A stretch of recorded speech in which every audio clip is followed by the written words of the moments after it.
What this is for us and for me is a validation. We are free, we are America.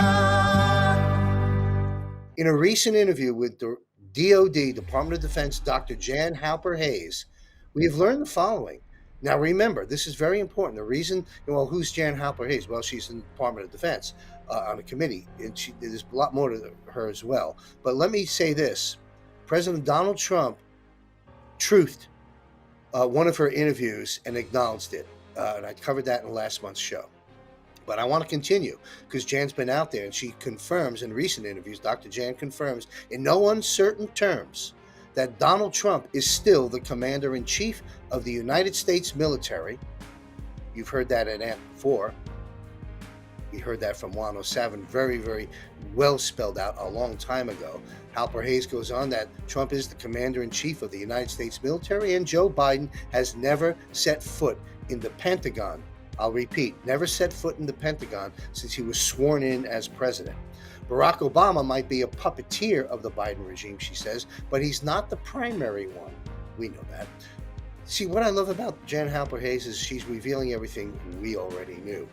You know, when you tapped into the truth and you followed the greatest military intelligence operation of our time on the board way back when, and you know a few people like Juan and others, you get to know stuff. What this is for us and for me is a validation. So I'm going to continue with these talking points. Barack Obama might be a puppeteer, she says, of the Biden regime, but he's not the primary one because Joe Biden keeps renewing Trump's September 12th, 2018 Executive Order number 13848, which he just did again 2 weeks ago.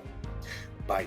This executive order was designed to combat foreign interference in U.S. elections with a focus on the 2020 elections. I'm not going to dissect all this for you. I think you can. Get some skin in the game of thought. Connect the dots as we go through all this. It's fascinating what all this means. The IRS, which was created by Abraham Lincoln and the Congress to collect an emergency and temporary tax during the Civil War, has functioned as a cash pipeline that feeds the European bankster cabal ever since. And of course, we know what happened in 1900s with Woodrow Wilson and the income tax code. That just ramped it up. She goes on, most of the U.S. government's gold had been stored at the Vatican as collateral for the bankster loans made during the Civil War as part of the 1871 treaty. Well, in 2017, and we talked about this a while back, and Lynn Wood put it out there, Donald Trump repatriated that gold back to the U.S. in 650 plane loads when he dissolved the U.S. corporation that was created by the treaty.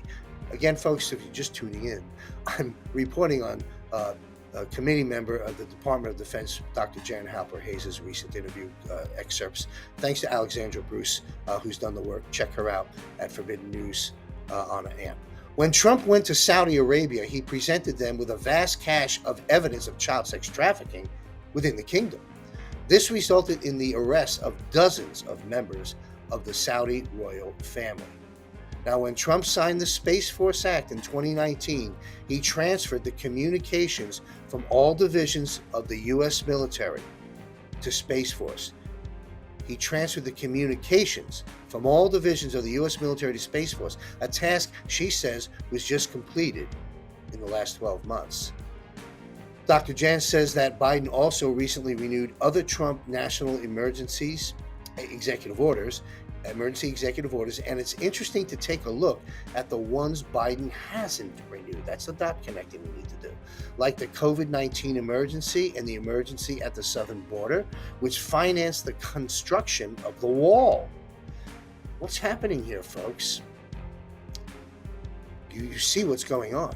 And the ones that he has renewed, like the above mentioned a moment ago, Executive Order 13848 and also Executive Order 13818, which blocks the finances and property of human traffickers. Well, why is he letting these good things continue? We're winning. I don't see the one she's referring to, commenting here, about handing over control of the presidency to the military. So I assume it's a classified presidential emergency action document relating to continuity of government.